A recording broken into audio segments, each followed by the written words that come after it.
बिस्मिल्लाहिर्रहमानिर्रहीम। आज हम पढ़ेंगे यूरिया साइकिल। अब यूरिया साइकिल्स के 4 इंपॉर्टेंट पॉइंट्स मैंने लिखे हुए हैं, जिसमें पहला पॉइंट्स है कि यूरिया जो है ये एंड प्रोडक्ट होता है प्रोटीन मेटाबॉलिज्म्स का। ये पॉइंट्स इंपॉर्टेंट है। फिर हमारे पास यूरिया जो सिंथेसिस यूरिया की होती है वो लीवर के अंदर होती है, ठीक। फिर हमारे पास जो यूरिया की एक्सक्रीशंस होती है वो किडनी के थ्रू होती है।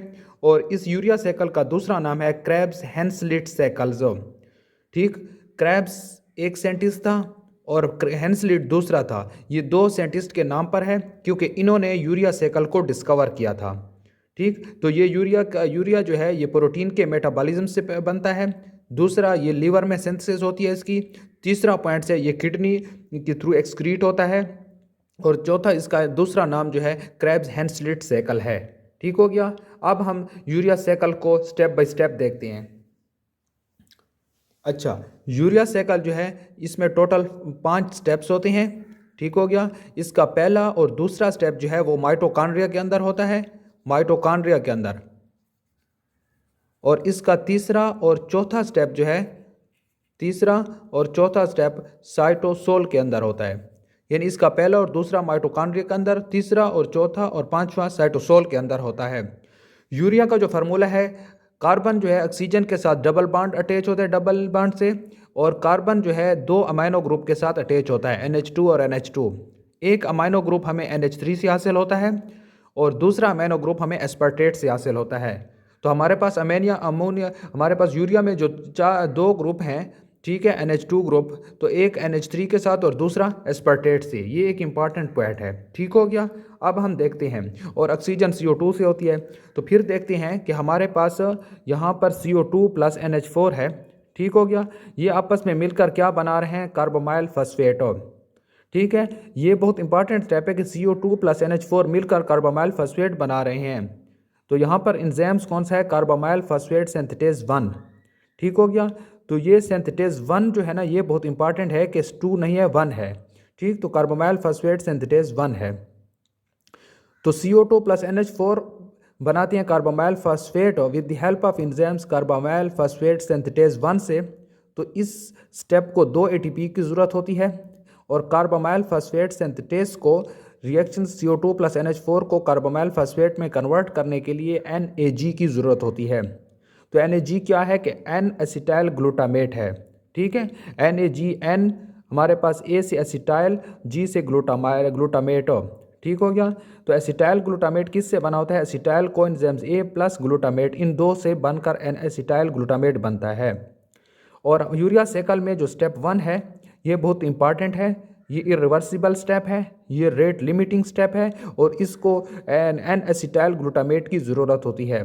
अब नेक्स्ट स्टेप जो है, और दूसरा यहाँ पर जो चीज़ बन रही है यानी कि कार्बामाइल फॉस्फेट बन रहा है, तो यहाँ पर एंजाइम्स का नाम है कार्बामाइल फॉस्फेट सिंथेटेज 1।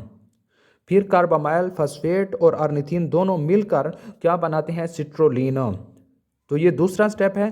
तो यहाँ पर क्या बन रहा है, सिट्रोलिन।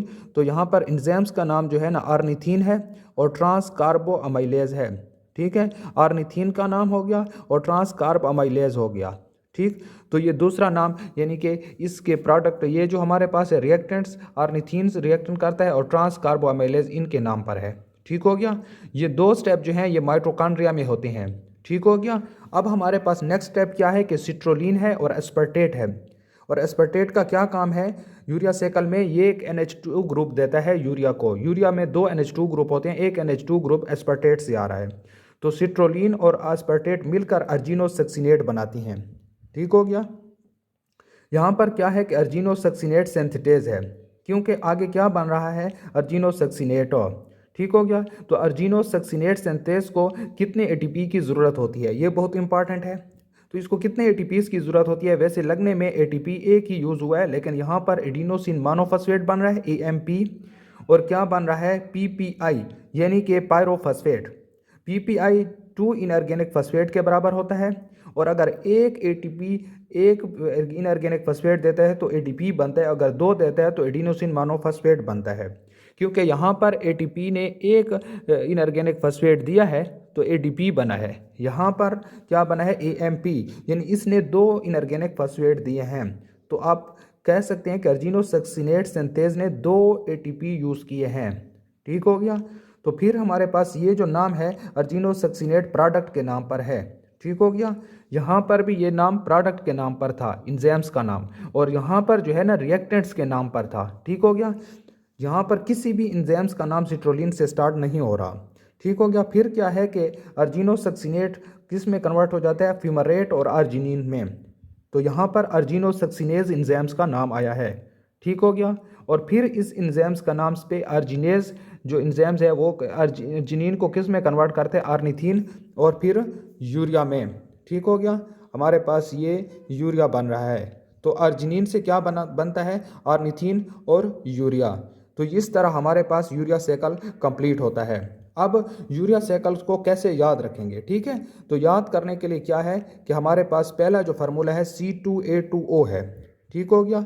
C2 किस चीज़ के लिए है, C 2 कार्बन को शो करता है, A2 2 A को शो करता है, O 1 O को शो करता है, 1 O है।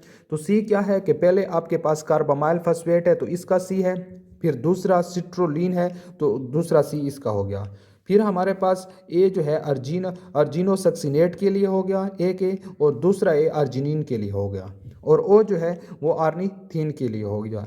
तो यहाँ पर बहुत सारी चीज़ें हैं कि सिट्रोलिन और अस्पर्टेट मिलकर अर्जिनोसक्सिनेट बना रहे हैं। ये याद रखना है कि अर्जिनोसक्सिनेट किस चीज़ से बना है, सिट्रोलिन से नहीं बना, सिट्रोलिन प्लस अस्पर्टेट से 2 से बना है। और फिर हमारे पास अर्जिनोसक्सिनेट क्या देता है, तो ये फ्यूमारेट और अर्जिनिन देता है। ठीक हो गया। अगर कोई पूछे कि अर्जिनिन से क्या बना है, अगर एमसीक्यूज में आए तो आर्निथीन और यूरिया बने हैं। ठीक हो गया। तो ये हो गए। अब हमारे पास इस पूरे साइकिल में, यूरिया साइकिल में पहली पॉइंट ये ही इंपॉर्टेंट पॉइंट है कि इसका फर्स्ट और सेकंड जो हमारे पास स्टेप है वो माइटोकॉन्ड्रिया के अंदर हो रहा है, और इसका थर्ड फोर्थ और फिफ्थ जो है वो साइटोसोल के अंदर हो रहा है। ठीक हो गया। बाकी जो है इसमें 4 एटीपी यूज़ हो रहे हैं। याद रखना अर्जिनोसक्सिनेट सिंथेस में बहुत ज़्यादा एमसीक्यूज आते हैं कि कितने एटीपी यूज़ हो रहे हैं, तो 2 एटीपी, तो 2 एटीपी ये और 2 एटीपी ये, तो टोटल 4 एटीपी यूज़ हो रहे हैं यूरिया साइकिल में। ठीक हो गया। बाकी क्या है कि हमारे पास रेट लिमिटिंग स्टेप जो है कार्बामाइल फॉस्फेट सिंथेटेज में है। ठीक हो गया। अब देखते हैं कि इनके जो इंजाइम्स हैं उनकी डिफिशियंसी से कौन से डिजीज़ काज होती हैं।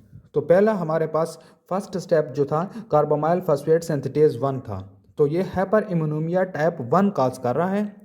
फिर दूसरा एंजाइम्स था आर्निथीन ट्रांस कार्बो अमाइलेज। ठीक हो गया। तो ये क्या है, हाइपर इम्यूनेमिया टाइप 2 काज कर रहा था। फिर हमारे पास अर्जिनोसक्सिनेट सिंथेटेज था, तो ये सिट्रोलिनीमिया काज कर रहा है। ठीक हो गया।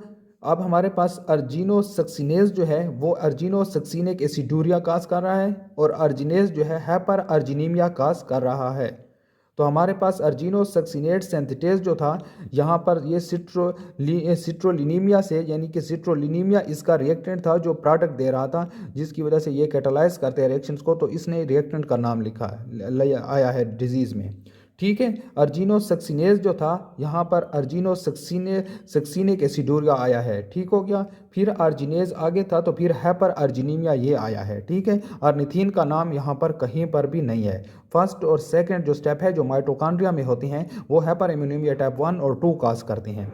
फिर दूसरे में अर्जिनोसक्सिनेट सिंथेटेज जो है सिट्रोलिनीमिया। ठीक हो गया यहाँ पर इस एंजाइम्स का, और ये अर्जिनोसक्सिनेज जो है अर्जिनोसक्सिनिक एसिडूरिया, और फिर अर्जिनेज जो है हमारे पास हाइपर अर्जिनीमिया काज करता है। तो ये इसके इम्पॉर्टेंट पॉइंट्स थे यूरिया साइकिल के। ये 4 एटीपी यूज़ करता है। इसका rate limiting step carbamoyl phosphate synthetase 1 है, यानी कि कार्बामाइल फॉस्फेट सिंथेटेज 1 है, और इसको एन एसिटाइल ग्लूटामेट की ज़रूरत होती है। ठीक हो गया।